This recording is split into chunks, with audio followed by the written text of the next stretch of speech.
If we sort of look at what's happening in farm policy, what you can see is we're obviously trending more and more to crop insurance being the safety net versus commodity programs. So more and more interest being paid on that, and I think we'll come back to that. If you think about where we are in finishing the Farm Bill, I think the major things are, again, repealing permanent law and how bad of an idea that would be, splitting nutrition and farm programs, but we are having quite a bit of reform that we're having to do in this Farm Bill. We're going to repeal several programs. In fact, about 100 programs that are authorized in the Farm Bill will go away if we ever finish them, including 10 conservation programs. But I think most of them are programs that indeed, if we have to save money, we'd rather save it out of the administrative money we're paying the government to administer the programs than we would out of the pockets of farmers. So hopefully we're having a good influence there. And the other thing that will happen regardless of what this Farm Bill looks like is we will have less emphasis on commodity programs like direct payments and more emphasis on crop insurance as the risk management tool. In this state, that's probably a pretty good thing. Most people like crop insurance. They feel pretty strongly about the fact that it works well. If I take it to Louisiana and Mississippi, I don't get quite the same reception. They're pretty darn nervous about that. But there is a real trend. That is not by mistake. That is largely because a good part of the country does think crop insurance works pretty well. But it's also because, again, you have a lot of urban people who feel very strongly that instead of things like direct payments where farmers just get them for, quote, doing nothing, that farmers should have some skin in the game. So if we force farmers more towards crop insurance and paying part of the crop insurance premium, then they're going to have some skin in the game versus just the government. And that trend, I think, too, will continue. If you look at crop insurance, and I think I've got a chart about this in a couple more, but if you look at crop insurance, we've got several new ways that it will probably kick in. Unlike virtually every other title in the Farm Bill that's losing money, crop insurance is actually going to get a little bit new money in this bill. Not a lot, but a little bit. We're going to have this supplemental coverage option, presumably, where you can buy county-level kind of GRIP-type coverage above your individual crop insurance policy if you want to. We're totally redoing the dairy program, where we'll no longer have price supports and the milk income loss contract program, and it's going to go totally to a gross margin program. It's a little bit different look at what's happened in crop insurance. Under a gross margin program, all you're doing is insuring the difference between the price of milk and the price of feed. So you're not insuring against what do you pay the vet, did I have to build a new barn this year, what kind of labor did I pay for. You're only insuring against what's the price of feed, which is 60, 65, 70% of the cost to a dairy producer, et cetera. I think it's a program. I don't know that this exact program is going to work. I don't think anybody knows that, but I think it's a program that's likely to be copied. I think the pork producers are looking at it. I think the poultry industry is looking at it and saying, you know what, feed is our big deal too, so maybe we should think about an insurance program and would it work for us so that we don't get into some of the problems we've gotten in with high corn and soybean costs too. So I think that's happening. I think one of the other new trends is sort of more of a specific peril coverage, and the best example I have is rice, where we've had a lot of trouble. Of all the major crops, rice uses crop insurance less than anybody, and the reason is that they say we don't really have to worry about a drought because we flood our fields. So crop insurance doesn't work for us. It costs too much. But if they flood their fields, what they do have to do is they have to run the diesel engine more to make sure the water is pumping in. So they've gone now and gotten a policy through USDA, which this is the first year that's in place, saying we're going to insure between the cost of diesel fuel and the price of rice. And the policy doesn't cost as much as the whole ball of wax. Crop insurance policy costs others. But again, it's more of a specific peril. I think we're going to see more and more of that. But again, more emphasis on crop insurance. There's a margin program for pork they're looking at. This cotton program is going to go entirely from direct payments and target prices and acre and that totally to a crop insurance program. Now, they didn't do it on their own. They primarily did it because the Brazil cotton case forced them to do it. But again, moving totally out of the commodity title and into crop insurance. So I think this is a trend that's likely to be continued. Now, where are we? You know, we still have the principals meeting. They're going to meet again tomorrow, the 4 principals. It's not as good as it was supposed to be because hopefully all 40-some conferees were going to meet tomorrow, and it's down to just the 4 of them again. But there's a lot of things still out there. The major one continues to be, has been for months, how much of food stamp money can we cut? What the House bill did is say we would only authorize nutrition programs for 3 years and farm programs for 5. So again, when it comes up to that time, we're trying to do another farm bill. We don't have our nutrition buddies. We can't pass a farm bill in the future. Permanent law and what we're going to do about that has yet to be determined. There's a provision where we would say, since we're losing the conservation compliance linkage with commodity programs, as commodity programs are going away, there's provisions to link that to crop insurance premium subsidies. That hasn't been decided. There's folks who want to put an AGI. If you have a high, more than $750,000 adjusted gross income, you don't qualify for crop insurance premiums. Most people won't be hit by that, but it's the nose under the tent. That's yet to be determined.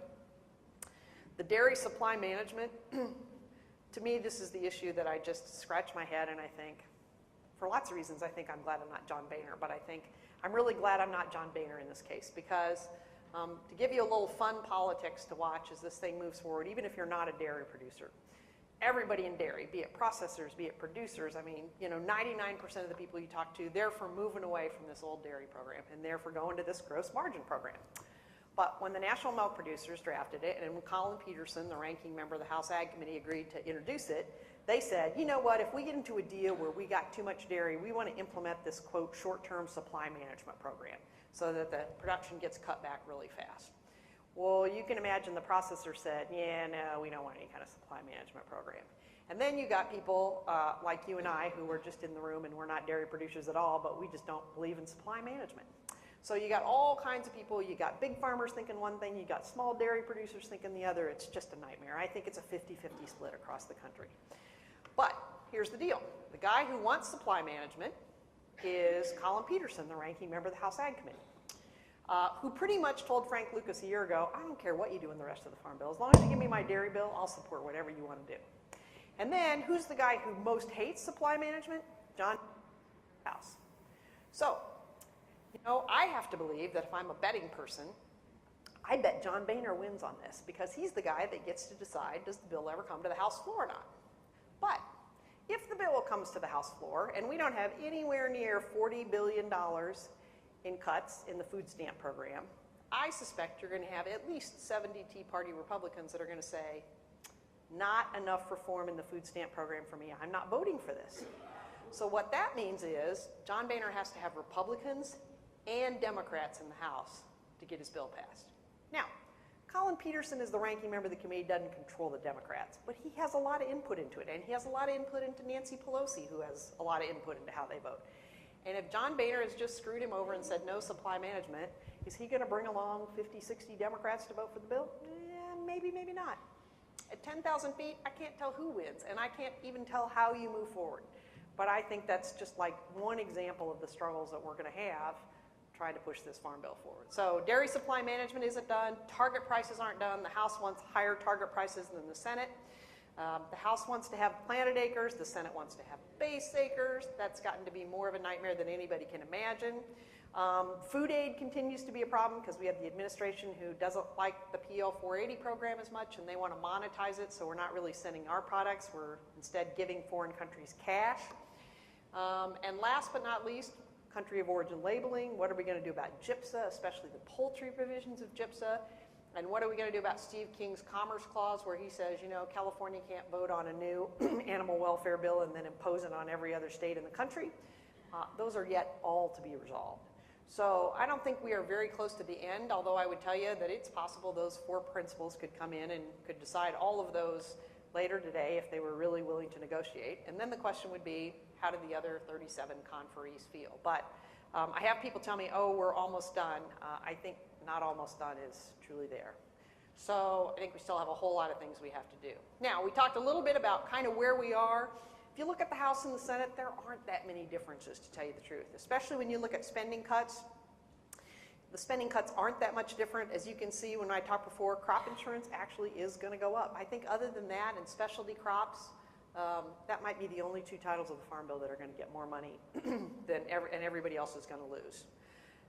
If I give you a simplified version of that chart I just showed you and I take out the little slivers of research and rural development and those kinds of things, then this is in essence what you come up with is what the Farm Bill was likely to cost for the next 10 years.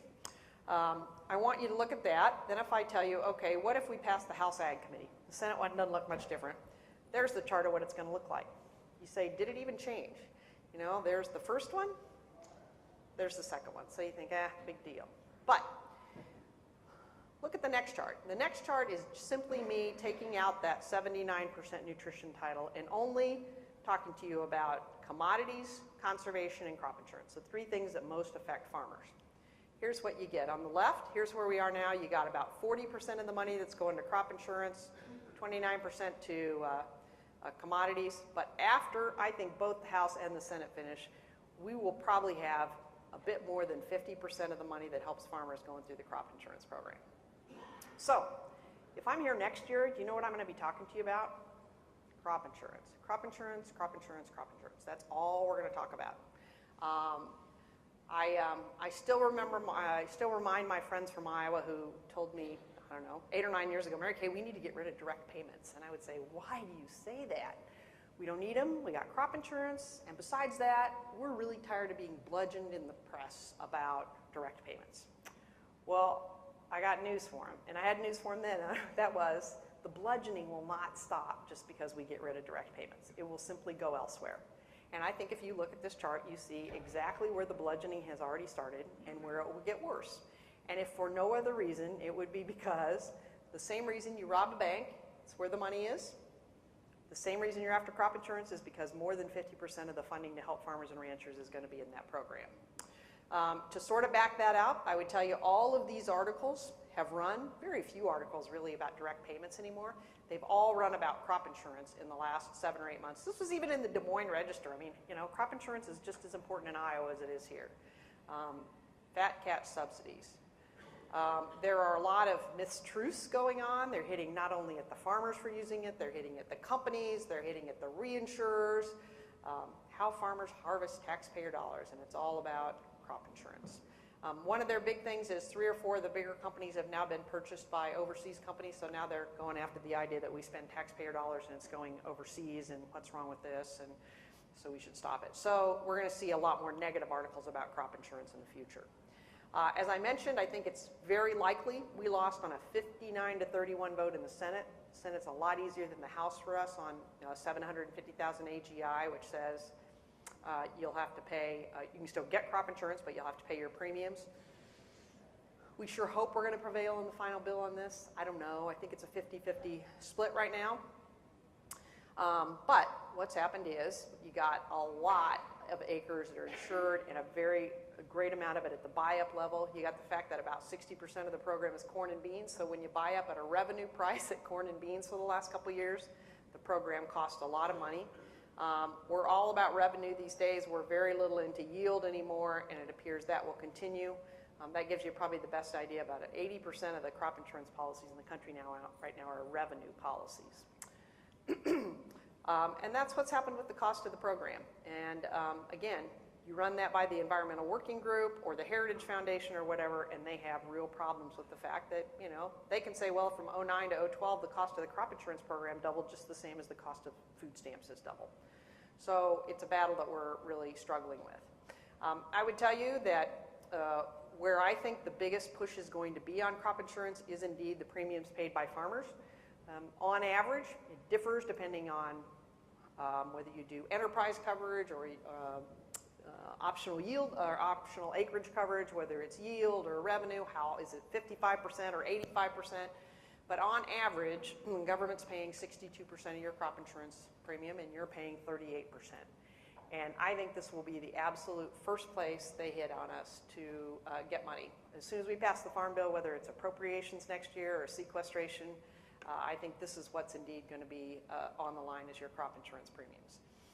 If you look at the cost of the program, and again, use my analogy about why do you rob a bank, 70% of the cost of the crop insurance program is in those premium subsidies. And the other 30% is with companies. But I would tell you, we wrote the crop insurance bill differently in 1980. It was the first time that it was sort of a private-public partnership. Since 1980, farmers have never, ever, ever taken a reduction in premium subsidies. They've only gone up. We have never taken a reduction. And the companies have taken several. I would guess 7 or 8 different hits. So I think we also are going to have the companies out there saying, hey farmers, it's your turn. I have tried to encourage folks to think about, and I thought it was interesting, I said in Mark Nelson's presentation this morning, he used the same chart for a different reason, but you know, this gives you the idea that, for example, if I'm looking at 60% coverage on a basic unit, I'm paying 64% of the, or the government's paying 64% of the premium subsidy. If I go on up to 85%, they're only going to pay 38%. So it does vary, but the point is that you know well that Congress will do the easiest thing there is. So if we don't give them an idea, if they say to us, we're going to cut crop insurance next year, and we don't give them an idea, they just come across and they cut it across the board. They say, oh, everybody's premium won't be 38% anymore. It'll be 42, it'll be 48, or whatever it is. But the fact is, there's a lot of options for how do we cut that coverage. What's most important to you? Is it enterprise unit coverage and having high subsidies there? Is it high subsidies for irrigated versus non-irrigated land? You know, there are lots of ways to come up with funding that can still make for a very strong crop insurance program. But if we sit and continue to say, yeah, well, it's never gotten cut before and it's not going to get cut now and we just wait for Congress to do it, they won't be mindful about how they do it. They'll just take it across the board and it'll probably hurt disproportionately. So I still think it's a really good discussion point when you're thinking about policy development issues.